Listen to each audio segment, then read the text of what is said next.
Hi అండి, అందరికీ నమస్కారం. ఈరోజు ఒక ఫోన్ కాల్ వల్ల ఒక ఐడియా వచ్చింది.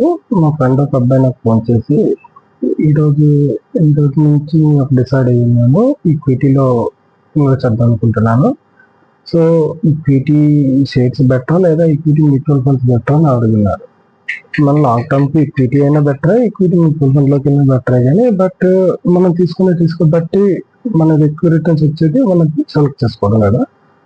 సో నేను అదే ఇప్పుడు ఒక క్రికెట్ టీమే చూసుకున్నా, ఇండియా వర్సెస్ ఆస్ట్రేలియా తీసుకున్నాం.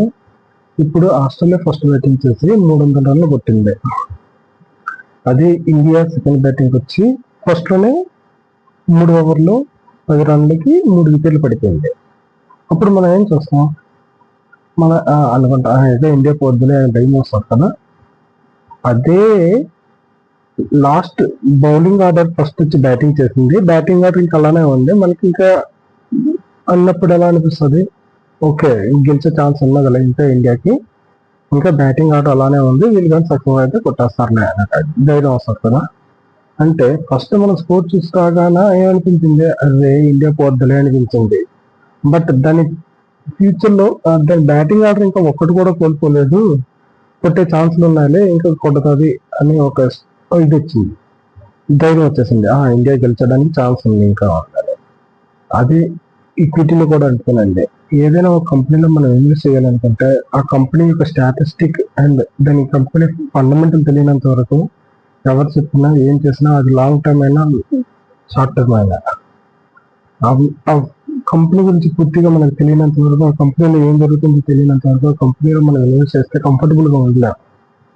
కంఫర్టబుల్ అంటే అది కొద్దిగా పడినా మనకు అయ్యో ఇరిటేట్ వస్తూ ఉంటుంది ఆటోమేటిక్గా, దీనిలో ఎందుకు పెట్టాను రాసాన్ని, వేరే కంపెనీ చూడాలి ఎలా పెరుగుతుంది, ఇది ఎలా పెరుగుతుంది, దీనికంటే దానిలో పెడితే కొద్దిగా అమౌంట్ అని వచ్చిండేది కదా అనిపిస్తుంది.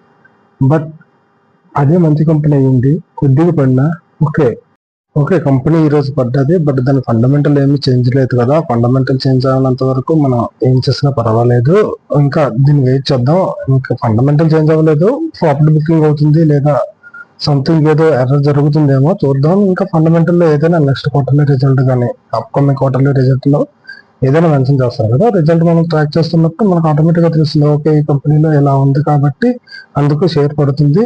మేబీ ఫ్యూచర్లో కూడా మన ఆటోమేటిక్గా మనం అది వాళ్ళ ప్రజెంటేషన్ కానీ వాళ్ళ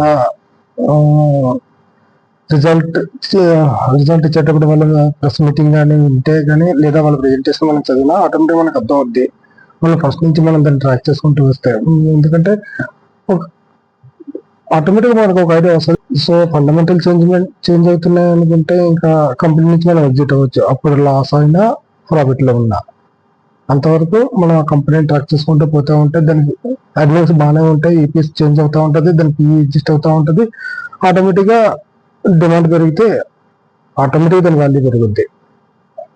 సేల్స్ బెటర్ లేదు, నేను తీసుకోలేను, నేను ఏదైనా మనం దేని గురించి అయినా ట్రాక్ చేయాలంటే దాని గురించి ఖచ్చితంగా చదవాలిగా.